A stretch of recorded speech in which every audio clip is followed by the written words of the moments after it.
إن الحمد لله نحمده ونستعينه ونستغفره ونعوذ بالله من شرور أنفسنا ومن سيئات أعمالنا من يهده الله فلا مضل له ومن يضلله فلا هادي له وأشهد أن لا إله إلا الله وحده لا شريك له وأشهد أن محمدا عبده ورسوله أما بعد فإن خير الحديث كتاب الله خير الهدي هدي محمد صلى الله عليه وسلم وشر الأمور محدثاتها وكل محدثة بدعة وكل بدعة ضلالة وكل ضلالة في النار.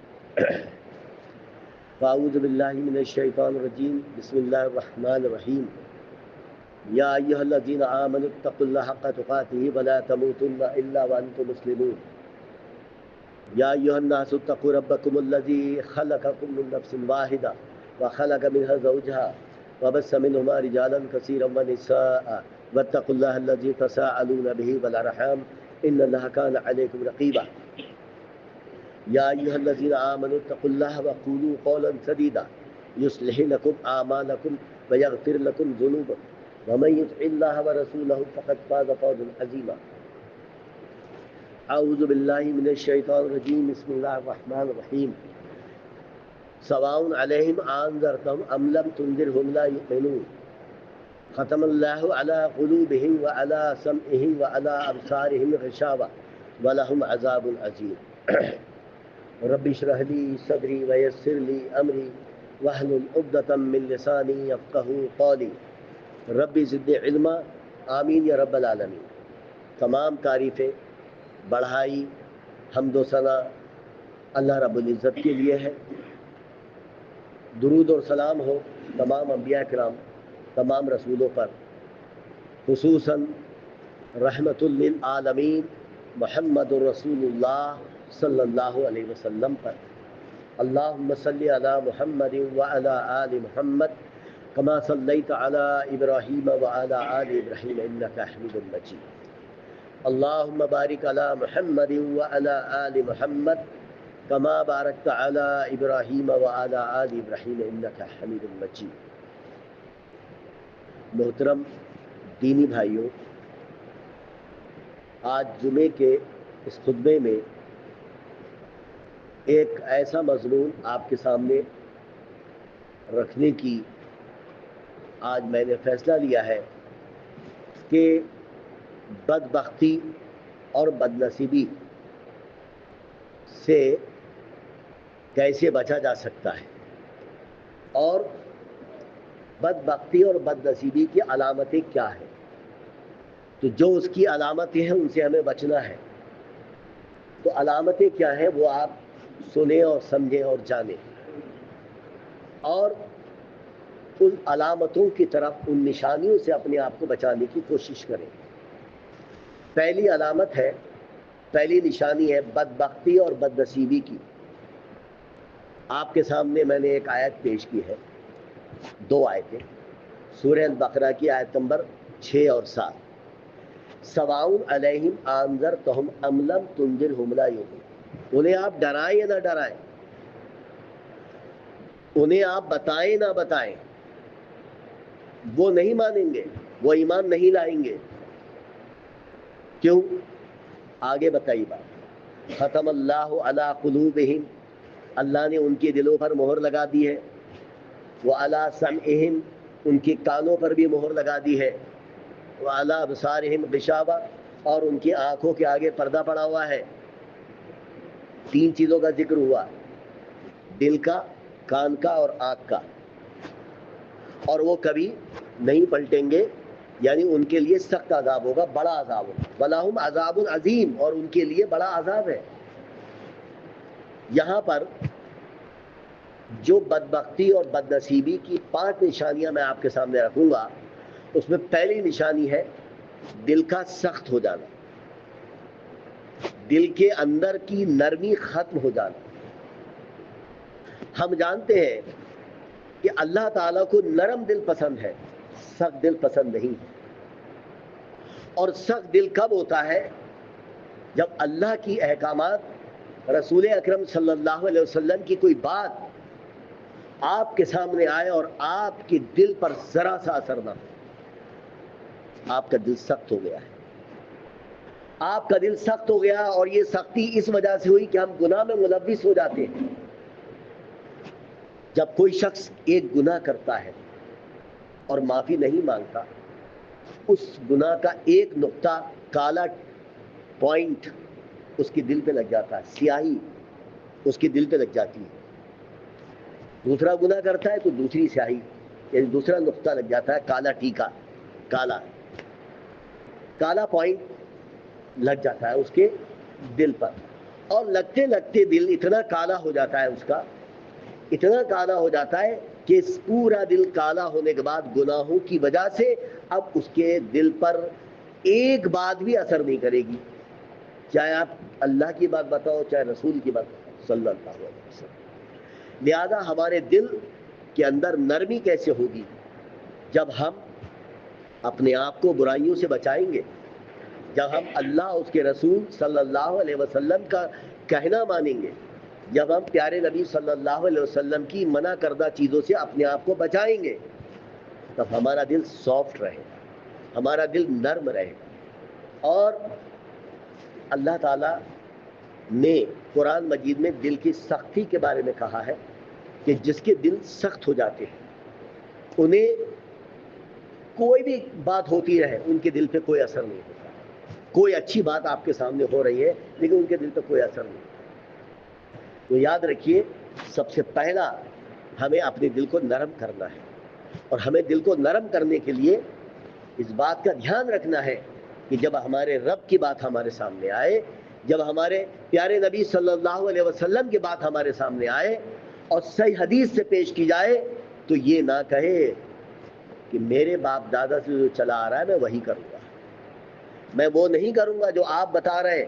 میرے باپ دادا جو تھے وہ سب جانتے تھے، آپ نئے نئے آئے ہیں اور یہ حدیث پیش کر رہے ہیں، کہاں سے لے کر آئے ہیں، کہاں سے آپ بتا رہے ہیں، ہمیں نہیں پتہ۔ اس کا دل سخت ہو چکا ہے، اس کا دل سخت ہو چکا ہے، اس لیے کہ نہ اللہ کی بات مان رہا ہے، رسول اکرم صلی اللہ علیہ وسلم کی بات بھی نہیں مان رہا، اس کا دل سخت ہو گیا ہے۔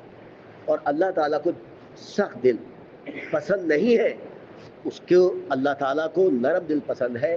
اور یاد رکھیے، نرم دل کے بارے میں اللہ کے رسول صلی اللہ علیہ وسلم فرمایا، اس میں خیر ہے، اس دل کے اندر خیر ہے۔ اور یہ سخت دل بہت سی چیزوں کے، یعنی بہت سی چیزیں ایسی ہیں جو ہمارے سامنے آتی ہیں لیکن ہمارے دل پر کوئی اثر نہیں ہوتا، لہذا ہمیں اپنے دل کو نرم کرنے کی ضرورت ہے۔ دل کے اندر سختی اللہ کو پسند نہیں۔ دوسری علامت ہے، ہماری آنکھوں سے اب اللہ کے خوف سے، موت کے خوف سے، قبر کے عذاب کا سن کر کوئی اثر نہیں ہوتا۔ قبرستان بھی جاتے ہیں تو ہم وہاں پہ ٹھٹے مار کے ہنستے رہتے ہیں۔ یاد رکھیے، حضرت عثمان رضی اللہ تعالیٰ عنہ تیسرے خلیفہ تھے، پیارے نبی صلی اللہ علیہ وسلم کے داماد تھے، اور دو بیٹیاں آپ کے گھر میں، ایک کے انتقال کے بعد دوسری بھی آپ نے کر دی تھی پیارے نبی صلی اللہ علیہ وسلم۔ اور آپ نے فرمایا کہ سب سے زیادہ حیا اگر ہے تو حضرت عثمان رضی اللہ تعالیٰ عنہ نے۔ ان کے اندر جب وہ کبھی بھی قبرستان جاتے تھے تو وہ رویا کرتے تھے، آنکھوں میں ان کے آنسو آ جاتے تھے۔